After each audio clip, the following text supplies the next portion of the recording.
the fact that you're getting more bilateral neural activity when doing cursive could very well indicate that you're accessing that more artistic, intuitive side.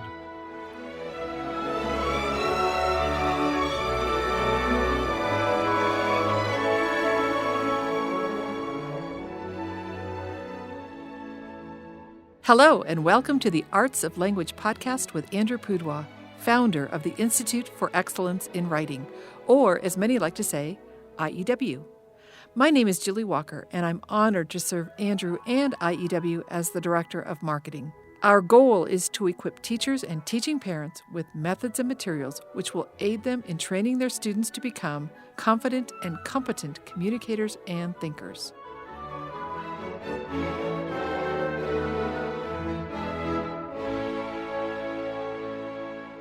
So, Andrew, have you ever had a conversation with someone when you say, I work for the Institute for Excellence in Writing, and they think you're talking about handwriting? Maybe once or twice. People have asked, is that about, handwriting? Right. And I get that frequently for some reason. And they'll say something like, oh, that's so good because they so rarely teach handwriting in school. And then I have to say, well, actually, it's more English composition than it is the act of handwriting. But today we're going to be talking about handwriting. We are. Rather than composition. Exactly. And of course, historically, there's a huge connection between the two. And some of the more interesting new research that's come out supports the case for handwriting, even cursive handwriting, against kind of the majority opinion that it's a 20th century skill that nobody's going to need anymore because writing on paper will become moot when everyone is typing everything or more likely just talking to their machines in the next few decades. So, there's kind of an interesting debate going around. And, if you do research, you can find things to really just support any argument you want to in this world. But I would say this question of cursive is maybe one of the very few times that I have changed my position significantly over the years. I think probably when I met you and I was doing the Teaching Writing Structure and Style seminar, I would make a joke and say something like, well, boys don't do cursive writing. The reason you teach them is so they can grow up and read their wives' handwriting. And at that time, I think, in the late 90s, early O's, we did see that when you would meet a person or a student who was doing cursive writing, a super majority of the time it was a girl or a woman. Right. That has probably even changed a bit, only I have changed in that I don't think the only reason you would teach cursive to boys is so that they would be able to read it. Although that is one good argument. Right. If you do not learn to write cursive, you will not be able to read it. And there are many thousands probably of young teachers in this country who didn't learn cursive in school themselves and probably could not read a facsimile copy of the Declaration of Independence or maybe even a cursive written letter from a grandparent. Right. In fact, I saw this funny little cartoon. These two old ladies were sitting there, and one of them said to the other, ha, ha, ha, pretty soon cursive is going to be our secret code. Right. But I've met children who couldn't read cursive letters, notes from grandparents, and had to have mom or dad read it for them. So as a starting point, you could say, if you ever want to be able to read something written in cursive, then you probably need to spend some time learning to write it, whether you start at the beginning, which we can talk about that, or whether you do it for a limited period of time and then revert to something other than cursive. That's one point in favor of just connection with the past. Right. I know that when I was in second grade, I think it was, the teacher was getting ready to teach cursive, and she would walk around the room and see which students had exceptional manuscript printing. And if they did, they would be allowed to learn cursive. So that was the big, we want to be good printers so that we can learn cursive. It was very exciting. And that, you believe, was in second grade? I think it was second or third grade, yeah. Because usually, at least I think our generation and forward, there's been this tendency to say, teach block letters, what often is called manuscript, in the beginning. So kindergarten, grade 1, grade 2, and then introduce cursive in grade 3. Right. And then in our case, where I was in school in Southern California, it was a requirement to continue to turn in papers in cursive, I think all the way through 8th grade, through middle school. And then in high school, they seemed to just completely ignore. And so I, like a lot of guys, stopped doing cursive and started printing or doing some kind of hybrid writing. Right. But I am grateful in retrospect that I had those years of enforced cursive, because I can read pretty much any handwriting I come across. Right. But a few years ago, I did this talk, Pen and Paper, What the Research Says. I think we did a podcast on that. Yes, we did. And so people could go and listen more to that or listen to the whole talk on the website. I became interested as a result of changing myself. I believe I was somewhere around the age of 54. Okay. Which but just last week, right? Yeah. And I was at a conference, and it was actually Iris Hadfield. She is Cheryl Lowe, who founded Memoria Press and is since passed on. Her sister, she wrote a cursive curriculum, and she got me. I was at this conference, and she was there, and she started talking to me, and super lovely lady, and up there in years. I don't know, probably late 70s, pushing 80 maybe. But she got me, and she gave me a personal 1-hour lesson why cursive has such value and how it would be very easy for me to go back. And I wrote a little bit trying to resurrect my cursive from childhood. And she goes, oh, very nice. Yes, you can do this. Just relax and, pick up your pen whenever you need, and, you'll do great. And I was so encouraged by this. I think it was that Christmas. I don't like shopping like a lot of men. And I finally figured out, once all my kids were adults or close to it, the way to shop is you buy the same thing for all the boys and the same thing for all the girls. So you only have to shop twice. So that year I bought a fountain pen for all of my sons-in-law and future sons-in-law and my son, and I bought one for myself. And so that Christmas Day, we're all us guys sitting around trying to use a fountain pen. And those things happen, I think, kind of in a combination way. This little mini lesson from Iris and this getting a fountain pen. And I just thought, you know what? I'm going to go ahead and retrain myself as an adult to write in cursive. And I would say it took me 6 to 9 months maybe. And I wasn't doing a lot. I was just doing it in my Latin workbooks because I was teaching Latin at the time. So I had to do, all the exercises to learn this stuff. So One step ahead of the kids. Maybe, 20, 30 minutes of cursive writing a day, max. I'd say maybe, 6 to 8 months maybe. And then I could write in cursive faster than I could print and as legible. And so I kind of shifted over, and I will oftentimes, handwrite things out in cursive. It's kind of a very nice thing to be able to do. But it did take training because there had been that long period of time where I just never did it. Well, and as a result of your position at IEW, both previous to your lessons in cursive and now going forward, this informs some of our products. So the Primary Arts of Language, PAL, which is our Learn to Read and Write program, pretty much starts as the traditional schools do, which is manuscript, printing. And I know when I was a school teacher and I taught first and second grade, that's what I taught my students as well, is the printing, and then later they moved into cursive.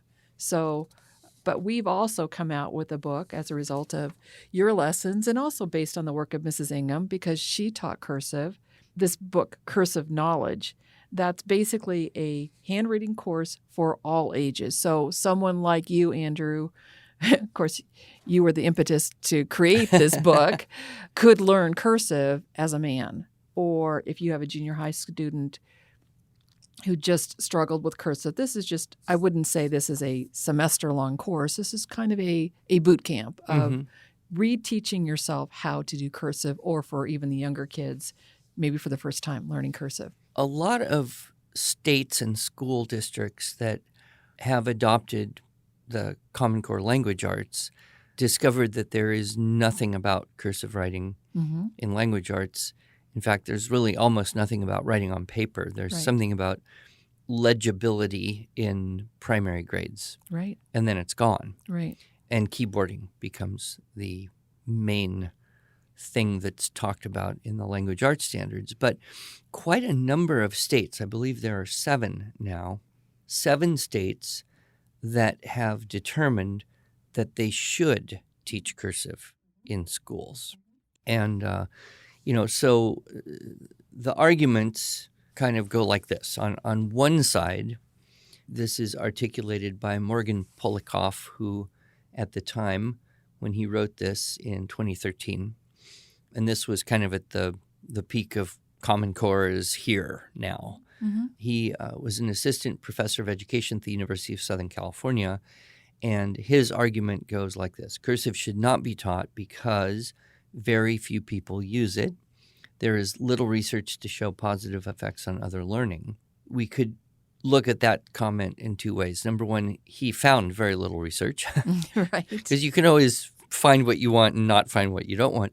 But some of the research I found since then actually does indicate a positive effect, especially for your dyslexic students. Right. There's a whole bank of interesting research about cursive writing and dyslexia. He did point out that the Common Core, which he called well-constructed standards, do not require it.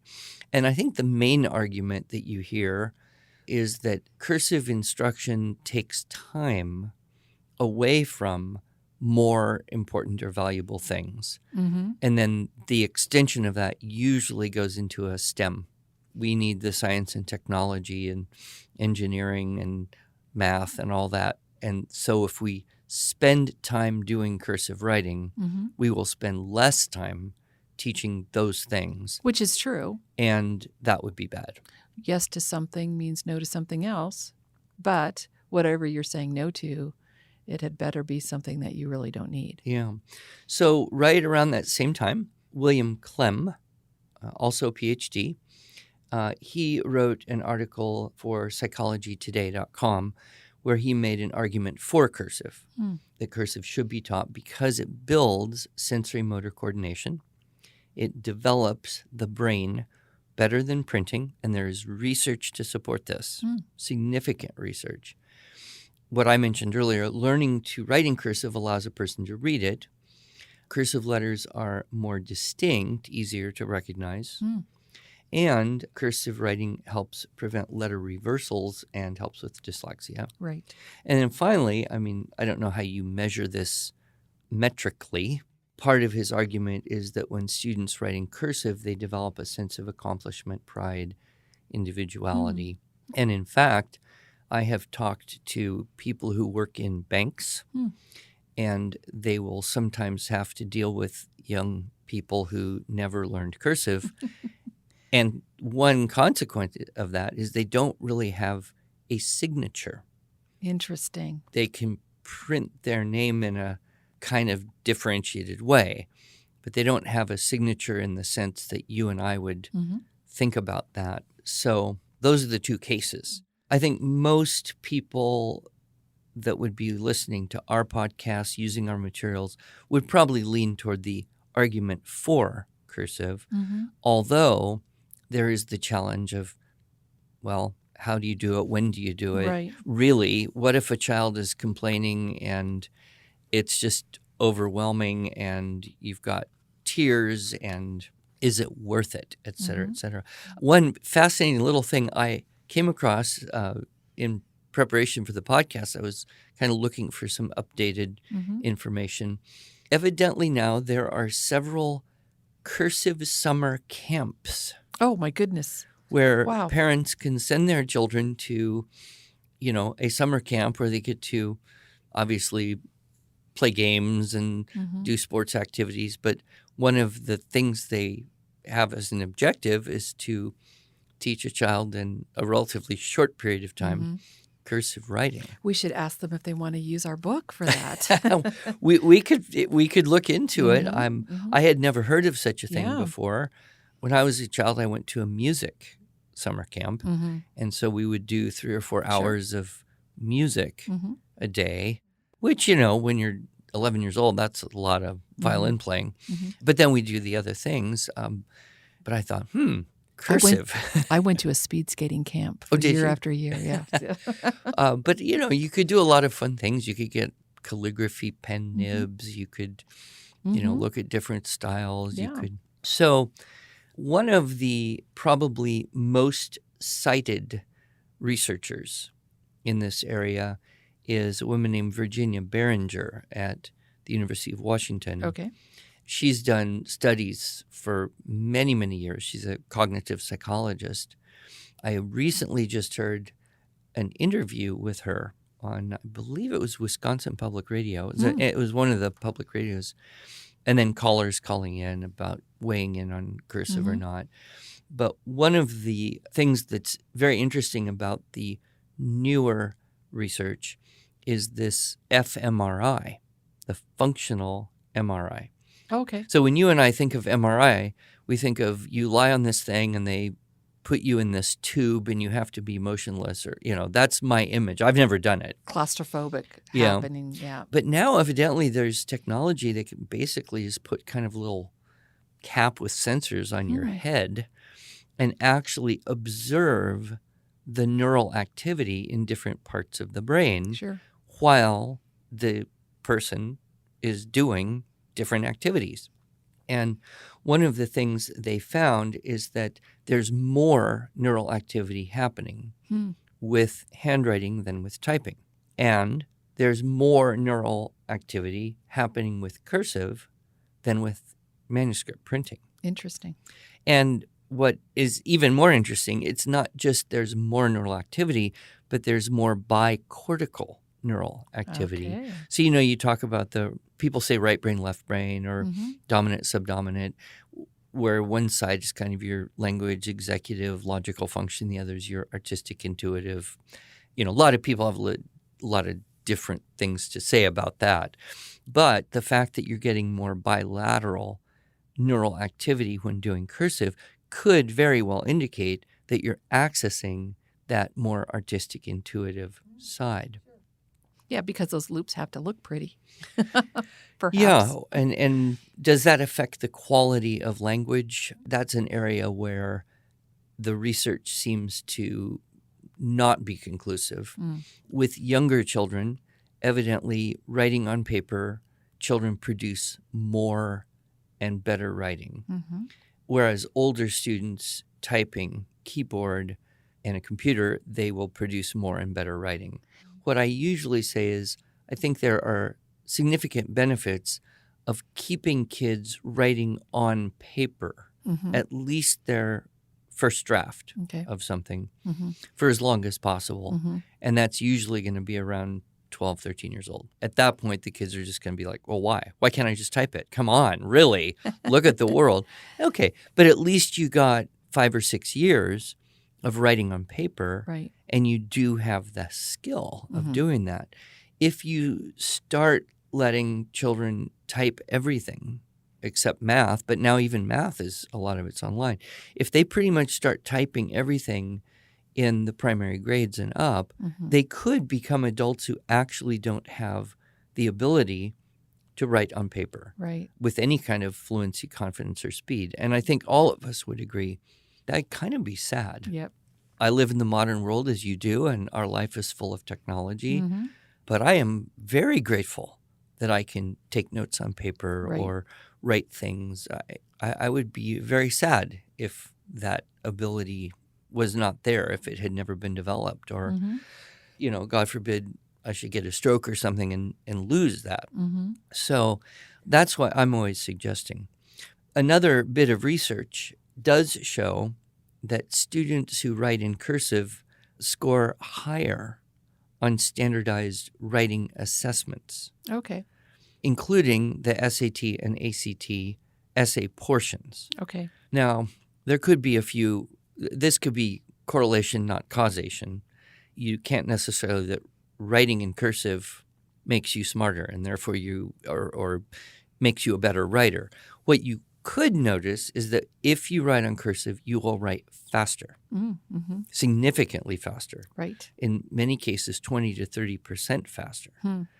So that would indicate that if you're taking a timed test of an analytical or argumentative prompt, which is most common, the more you write, the higher your score is likely to be because you've made a stronger argument or a more in-depth analysis simply by virtue of getting more words on paper in that same limited amount of time. Right. Right.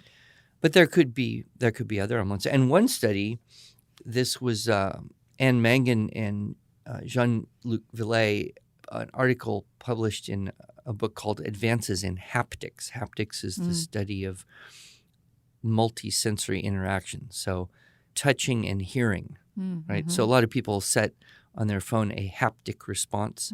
So if they're using, a keypad and they want to know that they touched it, the phone will emit a little sound. Yep. So I didn't know this word haptics, but what they found is that the neurological benefits you get from doing cursive writing appear to be very similar to the neurological benefits you get from playing a musical instrument. That there's a multi-sensory integration somehow that happens more than printing on paper or typing. So learn cursive so that you can be smart. Well, I'm not going to say that is conclusively supported by all the research, but there's nothing that would oppose that idea that cursive makes you smarter. Right, right. And I know one time when we were talking about this years ago, when you were, basically preaching to yourself and others about the value of cursive, you mentioned something about how it could help with ADHD children. Oh, yes. That whole program, Retrain the Brain, Jeanette Farmer, who's since passed on, but I believe her website and her materials are still continuing. She found that you could actually see big improvements in behavior by retraining the brain with a combination of cursive handwriting, beginning with just simple loops, like sequences of L's, which is how, people used to learn long ago, is they would just make these shapes without being letters. They would make basic movements again and again and again. Anyway, with cursive writing and a particular type of rhythmic music. And I thought that's kind of interesting because if you're a bit ADD and you're trying to write a word and you write a letter and then you pick your pen off the paper, you're done. Okay, so what's next? Oh, there's another letter. Oh, shoot, where is it? And so it's a kind of a fragmented thing. Whereas if you're writing a whole word in a proper cursive methodology, you're keeping that pen on the paper until you get to the end, at which point you have to go dot your I's and cross your T's. Right. So it forces an attentiveness. And her research, and good heavens, her bibliography was about 17 pages long. I never saw such an extensive collection of research. So if people are interested in that, it's retrainthebrain.com. Yep. And we'll put that link in the show notes. Yeah, I believe it's that her one of her children continued Oh, good. with her work. But she was kind of a leader in that. So, the other thing, the dyslexic, and there's huge papers on this, a study of well over 1,000 students, that cursive pretty much eliminates letter reversals. Oh, okay. Although it is possible for some dyslexics to actually write an entire word in reverse. But when you think about it in a simple way, if you're a dyslexic kid and you've learned to write a B and a D by using a stick and a ball, and you make that stick, you now are this way or that way, this way or that way, this way or that way. Right. And it's Murphy's Law of Dyslexics. You're always going to get it wrong. Right. Whereas when you think about the kinesthetic activity of creating a B, it's an entirely different muscle memory, kinesthetic, tactile experience than making a D. The shape, the motion, it's completely different. Right. And so it also reinforces that left to right. It makes the letters more distinct in the, people call it muscle memory. That's actually not true, but it's the memory in the part of the brain that controls the muscle rather than the part of the brain that visualizes the letter. Right. So you mentioned a couple of learning disabilities, ADHD, dyslexia. What I find interesting about this is that we can think that cursive is complicated, but yet for these kids, this is actually something that can help them, and it's not complicated. Yes. Well, the truth is about cursive that prior to the early 1900s, all children were taught cursive first from the age of starting to write at 6 years old or so. So some people believe that cursive is more difficult for children because we've had 100 years now. First you teach manuscript, then in third grade you do cursive. But before that, it was pretty much universal. In fact, Sam Blumenfeld wrote an article, 2005, Practical Homeschooling, number 63. And in his article, he made a case for actually teaching cursive first. And he made this observation, which I've seen now because I'm watching grandchildren of all different ages, right? Children naturally make curves and circles before they make straight lines. So making straight lines and figures with straight lines, such as, say, triangles, or think about a capital A. That is actually harder than making curved letters. So that's kind of fascinating. Yeah. Another thing that he pointed out is that, your writing habits are most firmly established in the first few years. Oh, sure. Right? So if you start printing and then you have to remediate, you lose momentum. There's resistance. You're now slower writing in cursive than you were not writing in cursive. And nobody likes that, Right. especially not a little kid who's 8 or 9 years old. Right. Nobody likes getting slower. No. Right? So you have that kind of remediation resistance. And the good teachers will do what yours did, which is, okay, if you're good, if you work hard, if you prove yourself worthy, then you get the big privilege. Yep. And that probably tends to work better for the girls. But and it wasn't actually until typewriters became ubiquitous that printing was taught first in schools. So it was really at the turn of the 1900s. Sure. Yep. And one of the odd arguments that existed then as to why children should print was if they don't print letters, they won't be able to read typed letters. Right. Only that makes no sense at all because there had been typeset books Yes. for hundreds of years. Yes. And children in the 1800s were learning cursive first. Yes. No problem. Yes. And in some European countries, they still teach cursive first. Yep. And still able to learn to read with no difficulty. So there's quite a bit of research there. And, of course, most people I meet are not immediately enamored with the idea of cursive first, Right. it seems like, oh no, Yep. how would I ever do that? Yep. It seems unreasonable, but there's plenty available. And, with our book, I think we've got a nice balanced thing where we've got very clean, clear letter formation. We're not touting Spencerian or Dinelian or any of those. It's just a simple, clean font. We actually worked with a designer to create our own IEW alphabet in cursive, and all of our letters start at the baseline, which we, through you, have learned that was very important. Right. And then the other thing that our program has that's a little different than a lot of other cursive programs is there's no tracing. You're actually imitating rather than writing over the top of someone else's cursive, and that's something that's important. That was a bit of research that came out. I think it was Behringer's work, but one of the studies that I found said that you get a whole lot more brain activity if you're trying to freehand copy as opposed to tracing. Right. Now, there might be some value, especially with young children in a Montessori environment they use those little sandpaper letters. There could be value there. But when you're actually trying to learn to do it, the most effective way does appear to be copying freehand.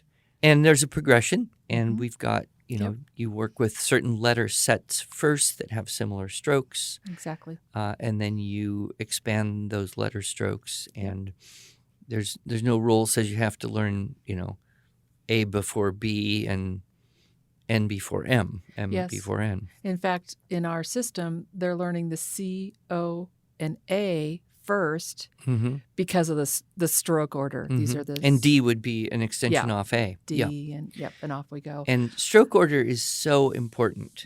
In fact, even if you weren't going to teach cursive, I would encourage everyone helping children learn to write, don't let them be haphazard or random about the order in which they make the strokes on the paper. Right. Because when you do that, you're making it harder for them to develop a habit that will lend itself towards speed and consistency and automaticity. Right.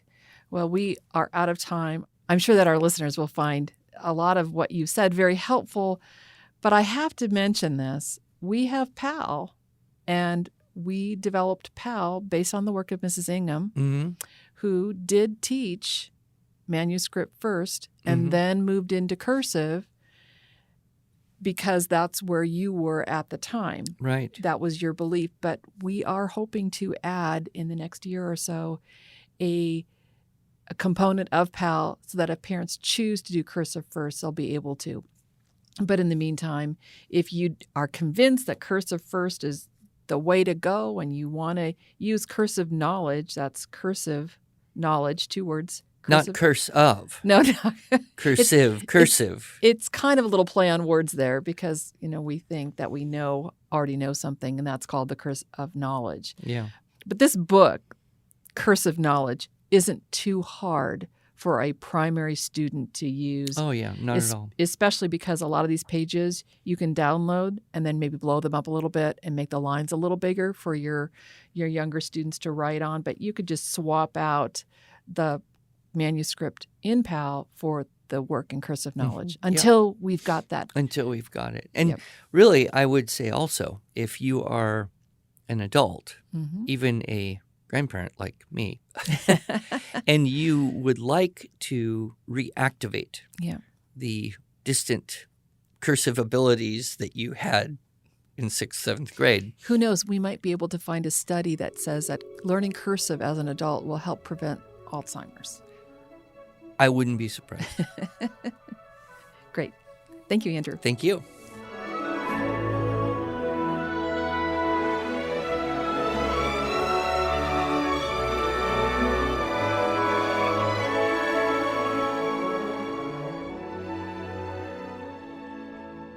Thanks so much for joining us.